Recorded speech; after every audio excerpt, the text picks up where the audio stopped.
आधी रात को जो है वो प्रेस कॉन्फ्रेंस करने का समय मिला। सर, मैं खालिद हुसैन मुगल, सरपंच पंचायत हल्का माड़ा। गवर्नमेंट ने एक आर्डर निकाला है, जो J&K यूटी गवर्नमेंट है, उसने एक आर्डर निकाला कि जो लंबरदार साहिबान हैं, पुराने हैं या जब बूढ़े हो चुके हैं या जिनकी एज जो है 60 साल से ज़्यादा हो चुकी है या जिनके खिलाफ कुछ केसेस हैं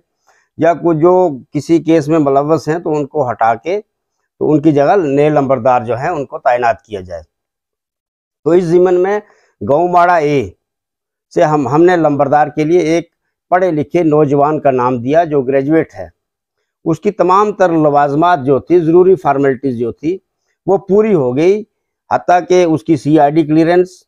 और उसके दूसरी फार्मेलिटीज़ जो थी, ए सर्टिफिकेट या जो भी गवर्नमेंट को उसके लिए चाहिए था अथॉरिटीज़ को, वो हमने प्रोवाइड किया। और सबसे बड़ी बात यह है कि उसका नाम थ्रू पटवारी, नायब तहसीलदार और तहसीलदार सुरनकोट की जानिब से और पब्लिक की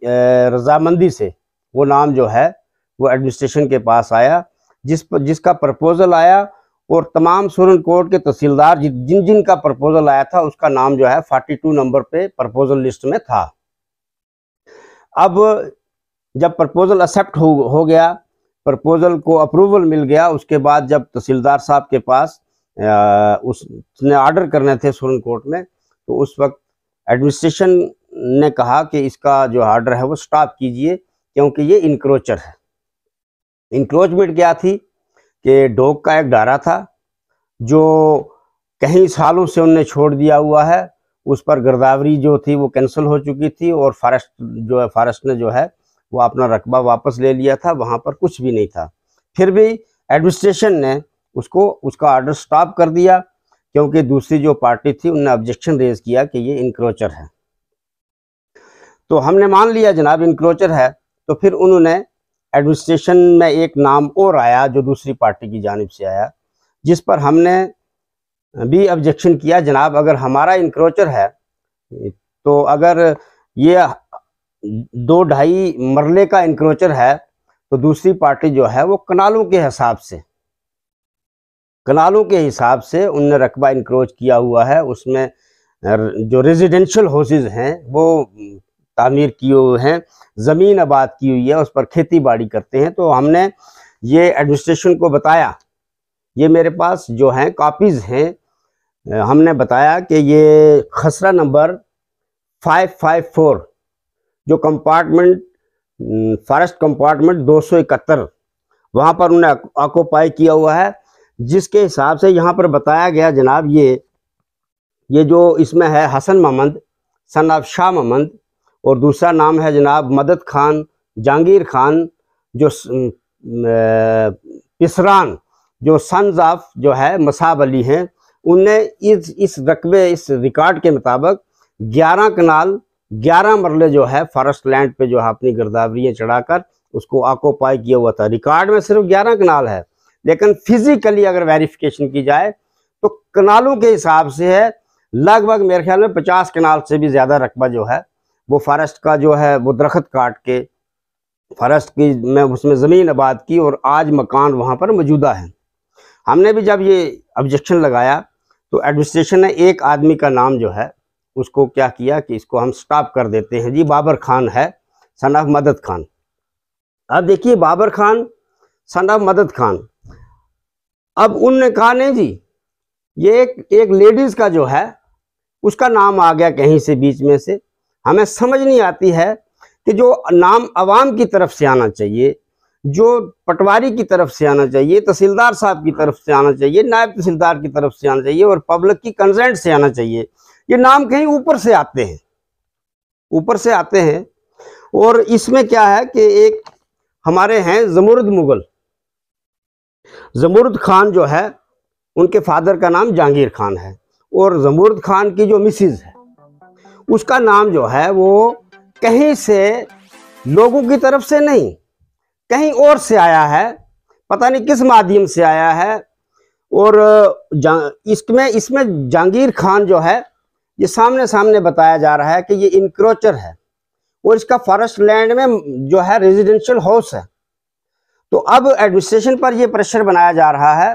कि जनाब इस लेडी जो है यास्मीन कोसर, वाइफ ऑफ जो है जमुर्द मुगल, उसका ऑर्डर जो है वो होना चाहिए। हमारी इस्तदा है, डीसी साहब से रिक्वेस्ट है, और ज़िला इंतज़ामिया जो है उससे भी हमारी रिक्वेस्ट है, और ख़ासकर जो गवर्नर इंतज़ामिया है, हमें यहाँ जो डीसी साहब हैं, हमें इनसे इंसाफ की बड़ी उम्मीद रहती है, क्योंकि ये ऐसे ऑफिसर हैं जो लोगों की बात को सुनते हैं, हमने इनकी नॉलेज में लाया है। लेकिन यहाँ पर ऐसा है जनाब कि इस लेडीज़ का नाम हमें नहीं समझ आती ये कहाँ से आया है, कौन इसका नाम दे रहा है। और सबसे बड़ी मज़े की बात यह है कि ये लेडीज़ जो है बेसिकली ये माड़ा की रहाशी जो है, रेजिडेंशियल नहीं है, कहीं दूसरे गांव या दूसरी जगह से जमुर्द खान ने शादी की हुई है। हमारी डिमांड ये है कि ये जो हमारी वो बहन जिसको लंबरदार वहाँ पर तैनात कर रहे हैं, सबसे बड़ी बात यह है कि गांव जो है वहाँ पे आजकल जो आपको हालात का पता है, तो लंबरदार साहिबान को, सरपंच को और दूसरे लोगों को कभी कभार होता है कि हमें आर्मी के साथ भी कोऑपरेट करना पड़ता है।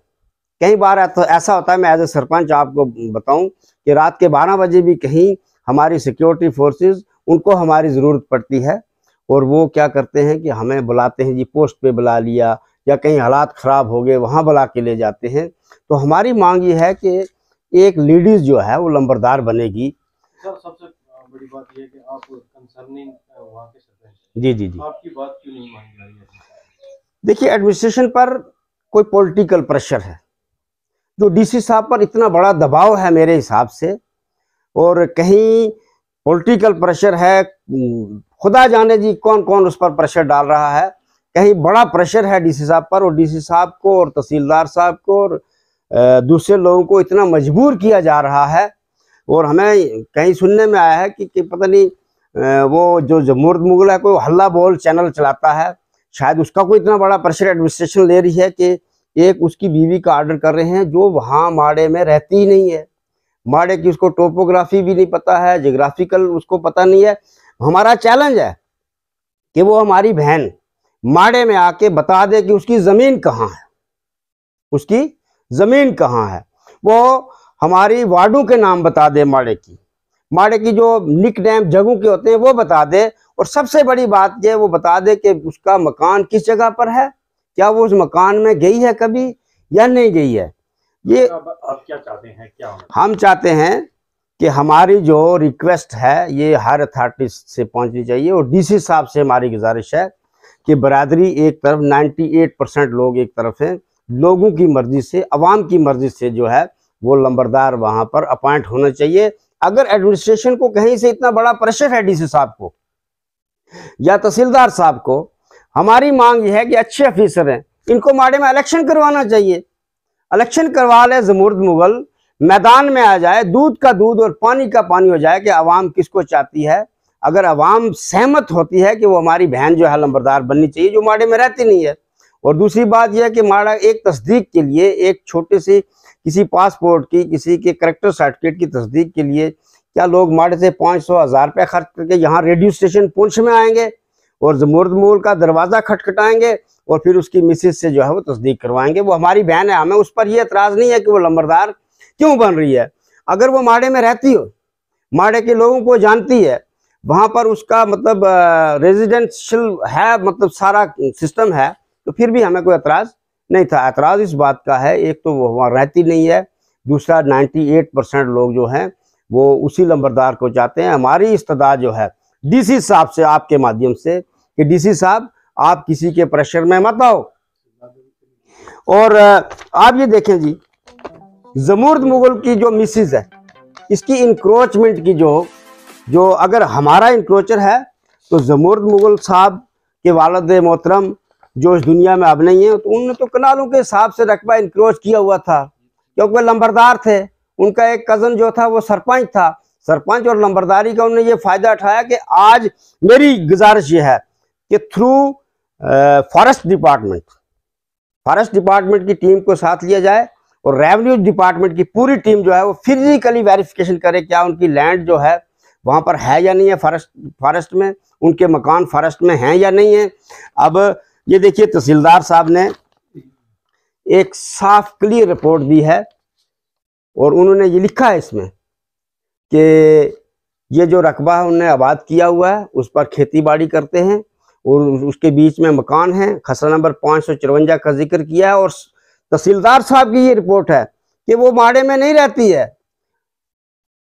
ये बात अलग है कि वो बेसिकली अब वो अजदाद से माड़े के रहने वाले हैं, लेकिन फिजिकली वो रेडियो स्टेशन पुंछ में रहती है। अगर इसके बावजूद भी एडमिनिस्ट्रेशन प्रेशर ले, डीसी साहब प्रेशर ले और उस लड़की का ऑर्डर कर दे, तो ये हमारी आवाम को काबिल कबूल नहीं है। हमारी इस्तदा है, डीसी साहब आप आइए माड़ा में, आप माड़ा में तहसीलदार साहब आए, एडिशनल डीसी साहब आए, जो भी आप टीम भेजते हैं एक टाइम मुकर्रर कीजिए, वहाँ पर इलेक्शन करवा लीजिए और जो लंबरदार बनेगा, जो जीतेगा वही सिकंदर होगा। बहुत बहुत शुक्रिया जनाब।